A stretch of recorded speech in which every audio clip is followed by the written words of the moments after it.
Reporting sir. Narivetta Sony லைவ்ல release ஆயிருக்கிற மலையாள படம். இதோடைய ஒன்லைன் கதை, தனக்குன்னு காட்டுல தனி இடம் வேணும் அப்படின்னு போராடுற மலைவாழ் மக்கள், அவங்களுக்கு எதிராக அந்த பக்கம் நிற்கிற போலீஸ் டிபார்ட்மெண்ட் அண்ட் கவர்மெண்ட், இதுதான் கதைக்களம். இந்த களத்துல நம்ம ஹீரோ டோவினோ தாமஸோடைய லைஃப் ஜேர்னி, அவர் எப்படி வேண்டா வெறுப்பா போலீஸ் டிபார்ட்மெண்ட்டுக்குள்ள வர்றாரு, உள்ள வந்ததுக்கு அப்புறம் அவர் சந்திக்கக்கூடிய பிரச்சனைகள், அங்க நடக்கிற சில எதிர்பாராத சம்பவங்கள், இதுதான் இந்த படம். படத்துடைய ஃபர்ஸ்ட் ஹாஃப் வந்து ஒரு மாதிரி ஒரு நான் லீனியர் மோட்ல போகும். ஃபர்ஸ்ட் சீன்லயே வந்து போலீஸ் அவரை துரத்துவாங்க, அவரை அரெஸ்ட் பண்ணி, டோவினோ தாமஸ் அரெஸ்ட் பண்ணி என்னென்னு அவர் ஐடென்டிட்டி தெரிஞ்சுக்கும் போது தான் போலீஸே ஜெர்க் ஆவாங்க. ஸோ அந்த மாதிரி ஃபஸ்ட்டே வந்து நம்ம படத்துடைய ஒரு டெம்போவை பில்டு பண்ணதுக்கு ட்ரை பண்ணுவாங்க, ஒரு டென்ஷனை பில்டு பண்ண ட்ரை பண்ணுவாங்க. இருந்தால் கூட நம்ம படத்தோட கனெக்ட் ஆகிறது கொஞ்சம் டைம் ஆச்சு. ஃபர்ஸ்ட் ஆஃப் வந்து நம்ம என்னமோ தெரியல கொஞ்சம் ஒரு டிட்டாச் ஆகி தான் இருந்தோம். ஒரு ரொமான்ஸ் ட்ராக் ஒன்று வரும், அதெல்லாம் அவ்வளோ இன்ட்ரெஸ்டிங்காக இல்லை. பட் டுவர்ட்ஸ் த இன்டர்வல் போக போக படத்தோட கனெக்ட் ஆக ஆரம்பிப்போம். அந்த இன்டர்வல் போர்ஷன் வந்ததுக்கு அப்புறமே படம் சூடு பிடிக்க ஆரம்பிக்கும். செகண்ட் ஹாஃப் உண்மையிலேயே படம் பயங்கர எமோஷனலி கனெக்டடாக இருந்துச்சு, ஒரு இன்னும் பெட்டர் என்கேஜிங்காகவும் இருந்துச்சு. கிளைமாக்ஸ் வந்து ஒரு கனமான கிளைமாக்ஸ். லாஸ்ட் 30 மினிட்ஸ் உண்மையிலேயே நல்லா இருந்துச்சு.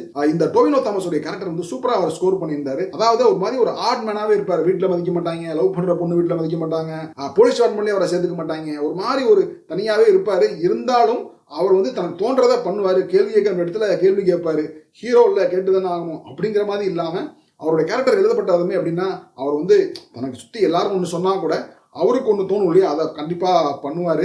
அந்த மாதிரி நிறைய சீனில் வந்து சேரன்ட்ட போய் சில கேள்விகள்லாம் கேட்பாரு. அது எல்லாமே நல்லா இருந்துச்சு. அந்த கேரக்டர் வந்து ரொம்ப கன்வின்சிங்காக எழுதியிருந்தாங்க. அவர் பெர்ஃபார்மன்ஸுமே சூப்பராக ஸ்கோர் பண்ணியிருந்தாரு.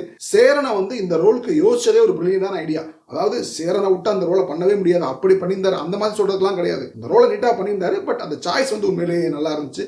சூரஜ் என்னுடைய ஃபேவரேட் ஆக்டர். அவருக்கு இந்த படத்தில் ஸ்க்ரீன் ஸ்பேஸ் கம்மி தான், இருந்தாலும் அந்த ஸ்கோப்பில் வந்து அவர் பெர்ஃபார்மன்ஸ் சூப்பராக பண்ணியிருந்தாப்புல. அந்த கேரக்டருமே ஒரு தாக்கத்தை ஏற்படுத்துச்சு.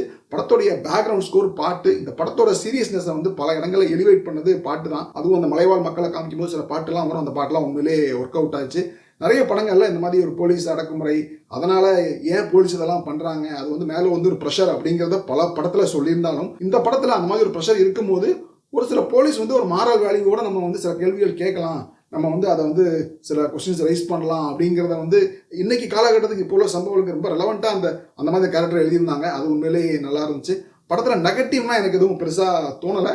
படம் வந்து ரொம்ப என்கேஜிங்காக இருக்காது, கொஞ்சம் ஆன் அண்ட் ஆஃபாக அங்கங்கே கொஞ்சம் ஒரு லேக் இருக்கும். பட் சப்ஜெக்ட் அப்படி அதை ரொம்ப பிளேம் பண்ண முடியாது. ஸோ ஓவராலாக இது வந்து எடுத்துக்கிட்ட சப்ஜெக்ட்டுக்கு ஒரு சின்சியரான ரைட்டிங். டெஃபினெட்லி ஒன் டைம் பார்க்குறதுக்கு ஒர்த்தான படம் தான்.